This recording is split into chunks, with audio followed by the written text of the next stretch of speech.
This episode of Derapy is brought to you by Ethan Arbuckle and Johnny Carwash. What are derps? Like the video. Derapy.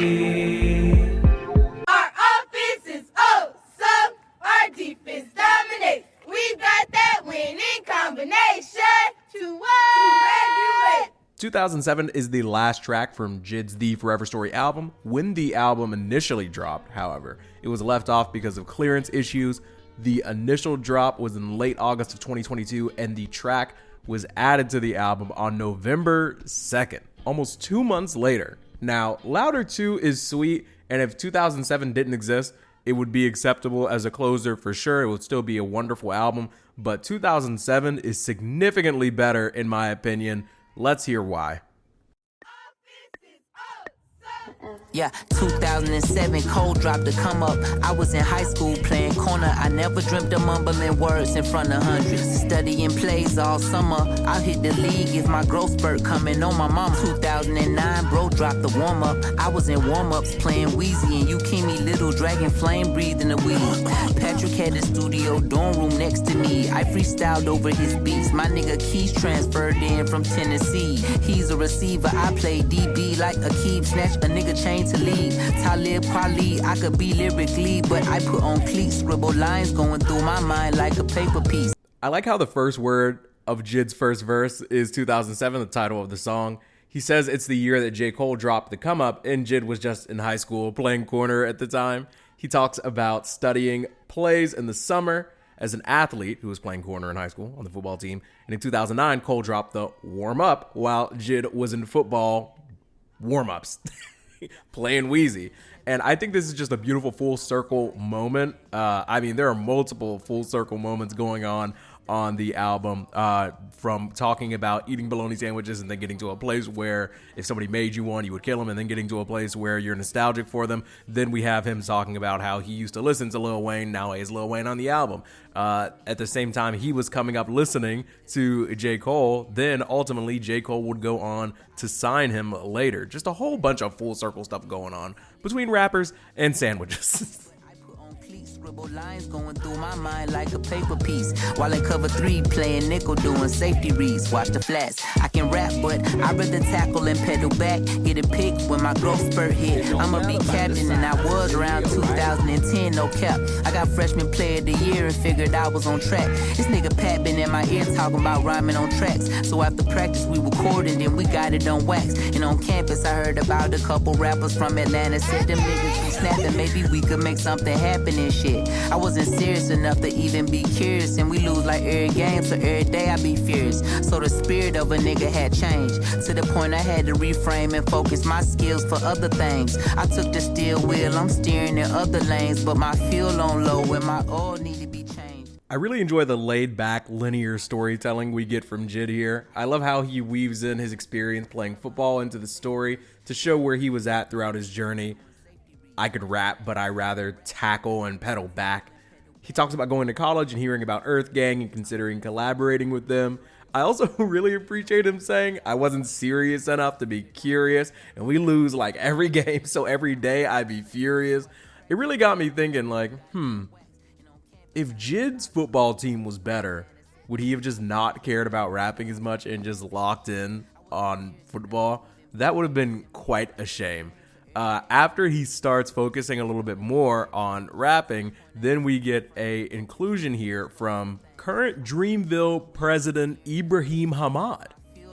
When my oil need to be changed. Amongst all the other shit that's going in my brain, my brother got out of jail, I only know him by name. He did a nickel and a dime, and time probably be staying with my mom and dad. Probably get mad acting lame sometimes.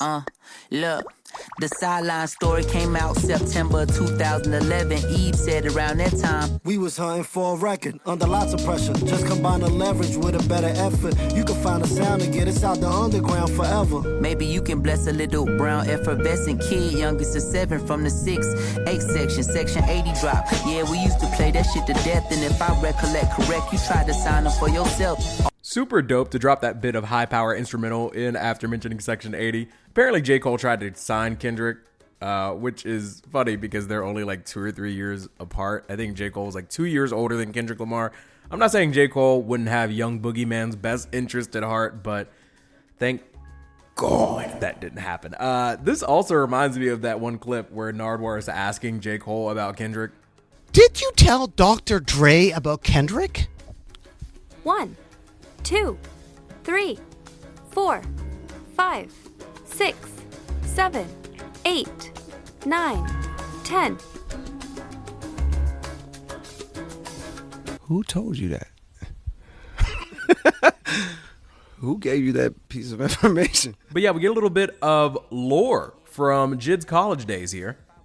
Correct, you tried to sign up for yourself. All the while I was round my out of town college wildin' out. Restaurants, destined dining dash, you call it dining out. Fucking bitches supposed to be in class, but I was hiding out. My friends take a little shot, smoke a lot of cannabis. Coolest nigga on the campus. Now niggas skipping practices and acting like a rock star. Going from in the dorm to in the car, leaving the football field. But fuck that, we still sorry. And the problem from the home front. On my home screen calling me, I don't wanna answer. My brother Carl hit me, said my granny had cancer. I'm supposed to graduate and make my way back to Atlanta, no job, no money or nothing from ballin', because between that and school, that was really all. And maybe here's the back that broke the camel with the straw. I wasn't on camera with them amateurs that they saw, but they said they still caught me and my dog stealing boxes like Craig on his day off. Called us in the office day before we post a whopper. Called a squad car, a couple officers. I knew bro was finna tell, he was looking nauseous. Now I'm sitting in the cell, nigga double crossed us. Crossed me off the list for scholarship because I lost it. Jid was not doing well in college. He's dining and dashing. He's missing his classes. There's smoking and there's drinking in his vicinity. He's skipping football practice. And to make matters worse, his granny has cancer and he has nothing to show for his time away from Atlanta. He has no job, no money, not going to classes, no prospects. And he ends up losing his scholarship. And his dad ends up kicking him out of the house. Now, things are bad, obviously, but we get this inclusion from Jid's father before we transition into the next part of the song. And when I tell you, listening to this morning literally had me tearing up, considering, we are from the future. And also, not to make this about me, Derapy, but I feel like I can relate to it in a way. Trying to explain to people that you're going to pursue an art form, having your family go from being skeptical of what you do to ultimately being accepting and then encouraging you. Also, the transitions between segments and the way that the instrumentals change and the way that it progresses, it's just super sweet.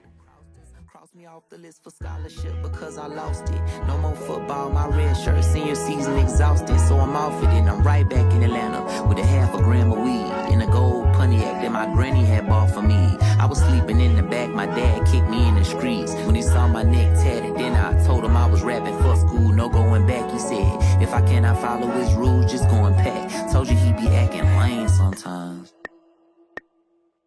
Now, I'm typically not a fan of a bunch of yapping in my rap songs, but when it ties into the story so beautifully like this, I will absolutely allow it. This my son. He came from these nuts. This Negro come back from school, all tatted up like the Sistine Chapel, talking about he ain't playing football no more because he know he ain't going pro. He left on a full scholarship to go to school and get a degree because we taught education was the number one thing. Anyway, he came back determined to do what he was determined to do, and I know because he is who he is, we taught him, hey, whatever you do, put your full self into it, so he did that. Anyway, he's back home, I ain't with that, so I'm saying, hey, you got to go to work, and he's saying, hey, this is my job, what I'm about to do, so I'm like, hey, man, sometimes you got to work to do what you really want to do. We went through this whole brain wrestle, but anyway, he won. He decided that, hey, Dad, I'm putting this thing, I'm doing this is my job, and he committed to it, and hey, the rest is history. I'm looking at him, I believe in him, I know what was in him. All him and his brothers and sisters, they all got the same mindset. Do your best, give 100%, or don't do it at all. So I know whatever he put his all into, it was gonna be golden. Anyway, look, March 10th, 2017, the Never story dropped, and I'm coming off a tour with Tory Lane sucks. So we have Jid's dad putting a real shift in, sharing his perspective on Jid leaving college to come home, saying that he's just gonna rap. I can completely understand Jid's dad's perspective, being like, dog, you sound crazy right now. No football, no college, but you come back with tats talking about raps. Like, I bro, just go on ahead and bounce. But over time, Jid would prove that he made the right choice, locking in on the lines, putting pen to pad, belt behind, to become rap divine. Stop! Or whatever. The transition to the third verse is just glorious and triumphant, and you just know that it's getting wrapped up tightly by the destined guy. And I'm coming off a tour with... That was 3 years after opening up for Ab Soul, but it's Earth Gang set. I only came to do a song. Doe Burger used to say, hey bro, this little nigga cold. Keep on doing what you doing, you gon' make it, you gon' blow. I ain't know they said that went ahead and played my shit for Cole, but I knew he knew the gang, and he pulled up to a show, and then that's where we first met, but I ain't think of it no more.